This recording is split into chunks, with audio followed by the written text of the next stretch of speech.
La Segunda Guerra Mundial, el Frente Oriental, Frente Soviético-Alemán, la victoria de la Unión de Repúblicas Socialistas Soviéticas sobre el fascismo nazi-hitleriano en la Segunda Guerra Mundial 1941-1945. El 2021, este año, se cumple el 76 aniversario de la victoria sobre el fascismo nazi-hitleriano, gloriosa hazaña del Ejército Rojo y los pueblos de la Unión de Repúblicas Soviéticas. Es necesario recordarles a quienes lo han olvidado, a quienes lo ignoran y a las nuevas generaciones también, los aciagos momentos y terribles experiencias que vivió la humanidad ante la alevosía y crueldad con que actuaron las hordas nazi-hitlerianas contra los pueblos de la URSS durante la Segunda Guerra Mundial, y así también recordar los perjuicios materiales, sociales, económicos, culturales, morales. Los nazis querían establecer el Reichskommissariat Moscovio, el norte, que comprendía el norte y centro de Rusia hasta los Urales, y otros más en territorio soviético para abastecerse de alimentos y de materias primas para sus industrias. Ese fue el motivo de la conquista de los territorios, para subjugar a los pueblos. El Ejército Rojo y los pueblos de la Unión Soviética opusieron una tenaz resistencia a la invasión de las hordas hitlerianas en defensa de la integridad territorial, de su población, de su historia y de los logros socioeconómicos alcanzados en su país, hasta lograr la derrota total y contundente del nazifascismo alemán, poniéndolo de rodillas y eliminando a Hitler y a su nazi militarismo. La propaganda occidental ha propagado la idea de que los Estados Unidos y sus aliados occidentales fueron los que ganaron la Segunda Guerra Mundial.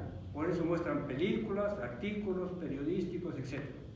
En ese entonces, en 1941, en Occidente, recuerdo muy bien cuando yo era niño, las partes de guerra que se emitían por la radio mencionaban constantemente el avance arrollador del Ejército Rojo Soviético, al mando de sus principales líderes, los mariscales Rukov, Budionov, Malinovsky, Merezkov, Koborov, Vasilievsky, Konev, Rival, Kotovul, Talbukhin, los generales Arlov, Bagdanov, Chuikov, Berzaín, Katiukos, Kolpachi, Glasunov, Perevyorkin, Krukov, Bagramian, Patón, Yeremenko, el vicealmirante Kuznetsov y muchos otros que destacaban por su capacidad de liderazgo en la organización táctica de las innumerables batallas en las que derrotaron a las hordas fascistas.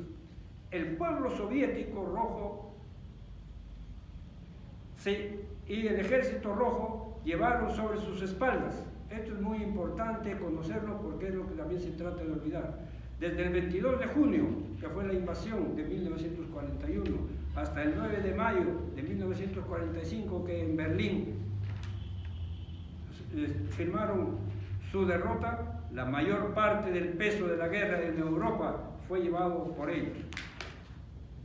Fue el Frente Soviético Alemán o Frente Oriental, situado en territorios de Ucrania, Bielorrusia y Rusia, el de mayor extensión, en el que luchaban el 75-80% de las tropas alemanas, en el que las pérdidas del ejército alemán representaron el 73% del total de las pérdidas de todos los frentes europeos.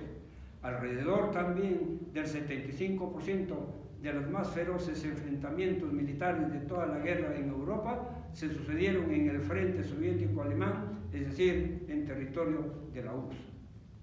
Paul Craig Robert, economista, escritor y periodista conservador estadounidense, ex subsecretario del Tesoro de Estados Unidos, expresa: de mi generación, la gente de mi generación, entendía que el Ejército Rojo Soviético había derrotado a Alemania.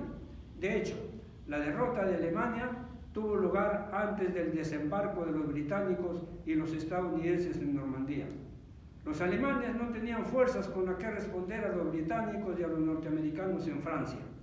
Así que sabemos ahora que Estados Unidos derrotó al Japón y Rusia derrotó a Alemania.